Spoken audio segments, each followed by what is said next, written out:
வணக்கம் மக்களே, சற்றுமுன் கிடைத்த தகவல் ஒன்றை பார்க்க போகிறோம். அதாவது 200க்கும் அதிகமான இடங்களில் தாவேகா வெல்லும் புதிய அறிவிப்பு, திடீர் தகவல். இந்த ஒரு தகவலை பற்றி தான் நாம் பார்க்க போகிறோம். தகவலை பார்ப்பதற்கு முன்னதாக நீங்கள் நம்மளுடைய சேனலுக்கு புதிய பார்வையாளர்களாக இருந்தீர்கள் என்றால் மறக்காமல் நம்மளுடைய சேனலை சப்ஸ்கிரைப் செய்து வைத்துக் கொள்ளுங்கள் மக்களே. கூட இருக்க பெல்லைக்கனும் ஆளில் கொடுத்து வைங்க. அப்போ தான் அரசியல் சார்ந்த காணொலிகளும் நீங்கள் தினசரி உடனுக்குடன் தொடர்ந்து தெரிந்து கொள்ள முடியும். இப்போ வாங்க வீடியோக்குள்ளே போடலாம்.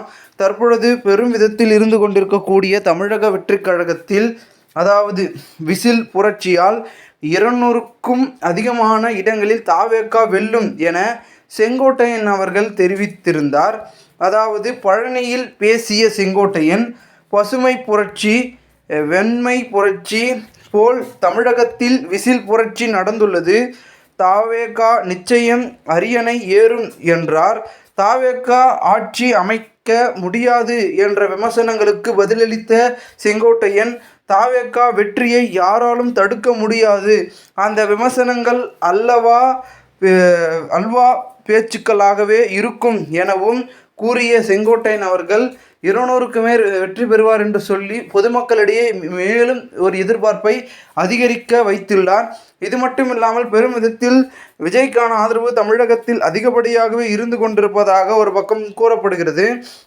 இந்த ஒரு சூழ்நிலையில் தற்பொழுது தாவேகாவில் விஜய் அவர்கள் அடுத்த முடிவும் எடுத்திருக்கிறார். தேர்தல் முடிவுக்கு முன் அனைத்தும் மே 30ஆம் தேதி அன்று தாவேகா வேட்பாளர்களுக்கு ராஜ விருந்து அளிக்க விஜய் அவர்கள் திட்டமிட்டுள்ளதாக தகவல்களும் ஒரு பக்கம் வெளியாகியுள்ளது. எதிர்பார்த்த வாக்கு வங்கியை தாவேகா பெறும் என்ற நம்பிக்கையை விஜயின் இந்த விருந்து காரணமாம்.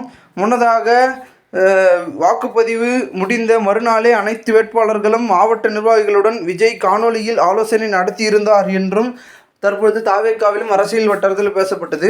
இதனைத் தொடர்ந்து தற்போது பெரும்பான்மையாக தமிழக வெற்றிக் கழகம் பல தொகுதிகளில் வெற்றி பெறும் என்று ஒரு சில கணிப்பின் மூலமாக தெரிந்து கொண்டிருப்பதன் காரணமாக தற்போது தமிழகத்தில் தவிர்க்க முடியாத சக்தியாக தமிழக வெற்றிக் கழகம் வளர்ந்திருப்பது என்பது யதார்த்தமாக மாறிக்கொண்டிருக்கிறது. ஸோ ஒருத்திருந்து பார்ப்போம் என்ன நடக்கிறது, என்ன மாதிரியான மாறுதல்கள் தமிழகத்தில் மிகப்பெரிய அளவிலான மாற்றம், புரட்சிகரமான அரசியல் நடந்திருக்கிறதா அப்படின்றத. மேலும் இந்த ஒரு தகவல் தற்பொழுது பெரும் விதத்தில் அரசியல் வட்டாரத்தில் பார்க்கப்படுகிறது, பேசப்படுகிறது. இந்த ஒரு தகவலை குறித்த பொதுமக்கள் உங்களுடைய கருத்துக்களை நீங்கள் கமெண்ட் மூலமாக தெரிவிங்கள். இதுபோன்று நீங்கள் அரசியல் சார்ந்த நிகழ்வுகளாம் தினசரி உடனுக்குடன் தொடர்ந்து நீங்கள் தெரிந்து கொள்ள நம்முடைய சேனலை சப்ஸ்கிரைப் செய்து வைத்துக் கொள்ளுங்கள் மக்களே. நாம் அடுத்தடுத்த வீடியோவில் சந்திக்கலாம். அதுவரை உங்களிடமிருந்து விடைபெறுகிறேன். நன்றி, வணக்கம் மக்களே. தொடர்ந்து நம்மளுடைய சேனலுடன் இணைந்து கொண்டே இருங்கள். அரசியல் சார்ந்த காணொலிகளை தெரிந்து கொள்ளலாம்.